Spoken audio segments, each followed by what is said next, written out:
అరే సాగర్ షాపింగ్ పోదాం అన్నావు, ఏమైందిరా? ఏ వద్దురా, ఇక హైదరాబాద్ లో తీసుకుంటా. హైదరాబాద్ ఎందుకు ఇప్పుడు? అరే మహేష్, ఈ వీక్ లోని హైదరాబాద్ వెళ్తున్నారా? ఎందుకు బిడ్డ హైదరాబాద్ కు?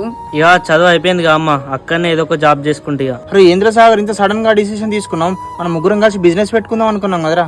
అనుకున్నాం గానీ ఇక అవన్నీ కుదరదట్లేదురా. మా డాడీ కూడా హైదరాబాద్కి వెళ్ళంటాడు. ఇన్ని రోజుల కాంచి ముగ్గురు మంచిగా కలిసి ఉన్నారు బిడ్డ. ఎవరి చిట్టి దాకిందో ముగ్గురు మూడు దారాల్లో పోతాంది. రేమేంద్ర సాగర్ ఇట్లా అవుతుంది? అరవింద్ ఆడే దూరమైన అంటే నువ్వు కూడా నన్ను వదిలేసి వెళ్ళిపోతున్నావారా? అరే హైదరాబాద్ పోతే ఏమున్నదిరా, వారానికి ఒకసారి వచ్చేదే కదా. అరే మహేష్, మహేష్ పొద్దున ఎటువైనా అన్నా? ఆ హన్మకొండ మామ వాళ్ళు కలుద్దామంట వేనే చెల్లె. అవునా, ఎందుకన్నా? నీకే ఒక సంబంధం చూసిండట చెల్లె, ఏమంటావు? సంబంధమా అన్నా? ఇక మామకు నీతో మాట్లాడినాక మాట్లాడతా అని చెప్పిన.